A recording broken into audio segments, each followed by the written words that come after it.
இன்னும் சரியில்லைப்பா. நீ மாங்கு மாங்கு கும்பிட்டு என்ன பிரயோஜனம்? என்ன வழிபட்டு என்ன பிரயோஜனம்? அங்க ஒரு பேச்சுக்கு இல்ல. தெரியுமா அது உனக்கு? நான் என்ன பண்ணிட்டு வணங்குனது மனசார வணங்கணும். நான் தாங்கிறத நினைச்சு கும்பிடணும். வருது அப்படி நினைச்சு கும்பிடணும். புரியுதா இல்லையா? ஏனோ தானாலும் இருக்கக்கூடாது. சொல்லுக்கு அடுத்தவங்க கிட்ட பேச்சு மாறி போகுது. சொல்லுக்கு நீ மாறி போகுது. என்னோட வாக்குக்கு இன்னும் அந்த இடத்துல எதுவும் நடக்கல. அப்ப நான் என்ன செய்ய முடியும்? என்னோட வேலையில நான் சரியாது என்ன நான் குறை சொல்ல கூடாது. என் வேலை அது நல்லா தான் நடக்குது. என் வேலையை மாத்தி அமைக்கிறது உங்க கை. புரியுதா இல்லையா? என்னால முடியலையே. நீயே போகாத கோயில் கிடையாது, கும்பிடாத தெய்வம் கிடையாது, என்ன நினைக்காத நேரம் கிடையாது. வீட்டு வாசல்ல நான் வந்து நின்றுட்டு போறேன். ஏன் கொடுக்கணும்னு நினைச்சு கொடுத்துட்டு போகணும்ல? என்ன நீ கும்பிட்டு என்ன பிரயோஜனம்? உனக்கா வேணும். நான் அதுக்கு நல்லா இருக்கணும்னு தான் நான் வேணும்.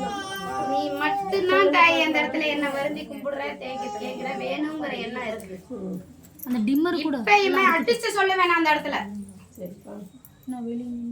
தான் போக்கு ராஜ போக்குன்ட்டு நிக்குது அந்த இடத்துல.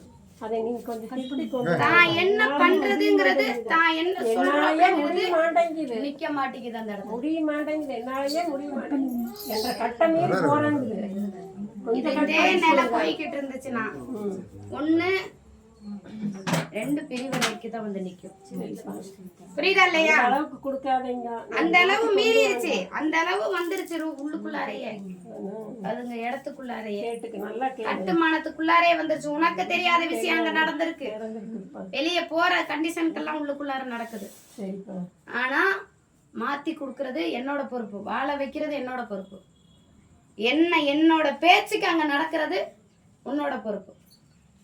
புரியுதா இல்லையா? சொல்லுக்கு சொல் கொடுக்கறதுக்கு நான் கொடுப்பேன். புரியுதா இல்லையா?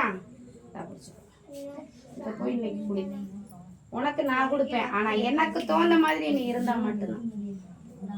புரியுதா இல்லையா? புரியுதுப்பா. நானும் எல்லாமே பார்த்தாச்சு. என்னாலயே முடிய மாட்டேங்குது. நீங்களா கொஞ்சம் திருத்தி கொண்டு வாங்க. இதுக்கப்புறம் அதனோட வழி. அது இருக்கிறதும் இல்லாதும் அதனோட கையில். புரியுதா இல்லையா? என்னோட வழிக்கு நான் கொடுத்துருக்கேன். உன்னோட வழிக்கு நீ வந்துக்கணும். புரியுதா இல்லையா?